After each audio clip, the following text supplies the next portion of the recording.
Welcome to the Fret Lab. I'm Lucas Yoakum, and it is now the 26th entry into our 31 Days of Halloween, 31 Days of Horror, 31 for 31 challenge, whatever you guys are calling it right about now. We appreciate you guys tuning in for 26 of these. We've only got a few more left. We are rounding the bend. It is nearly Halloween. You can't imagine how excited I am. And you can't actually imagine how excited I was to do this one.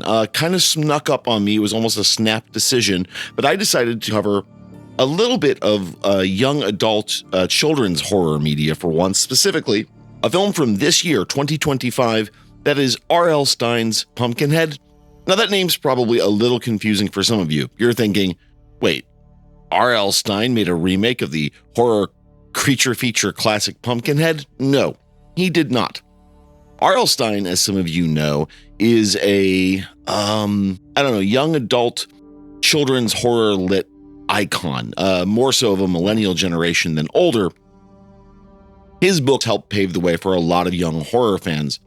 Now, if that's the case, what is R.L. Stein's Pumpkinhead? Well, the plot is a little childish, but you'd expect that given the circumstances, right?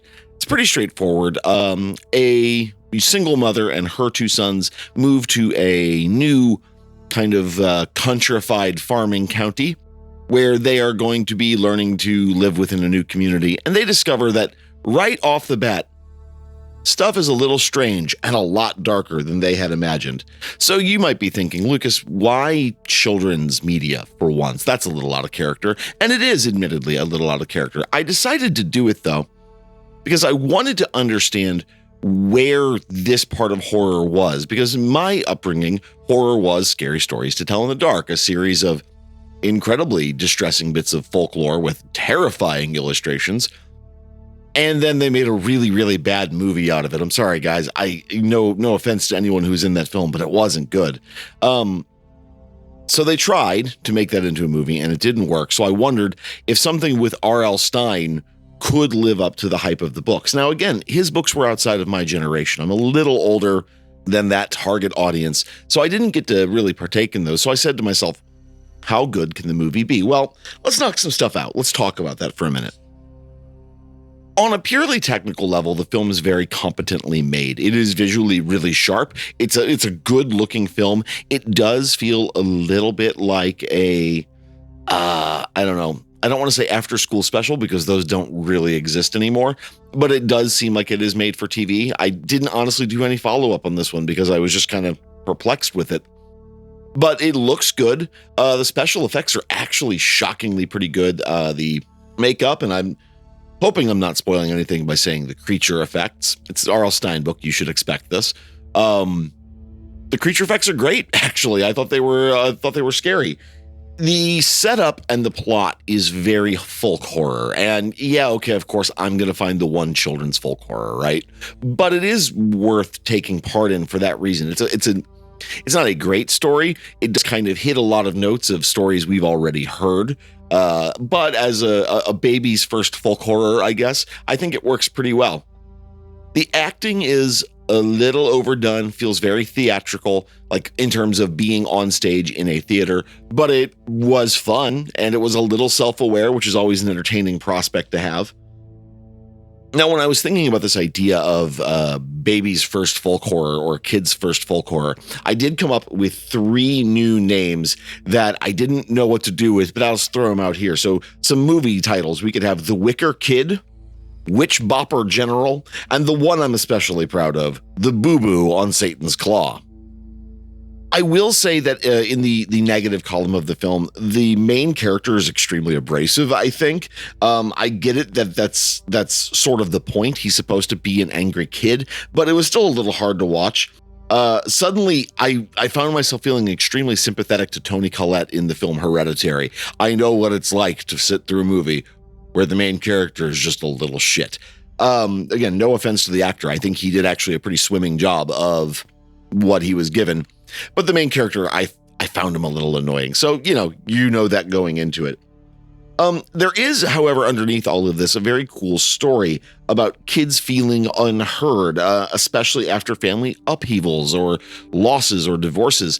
And in a way, I think it's kind of neat that this movie tries to wrestle with that a little bit. Whether it does so competently or not, I think is really up to the individual feeling of the viewer.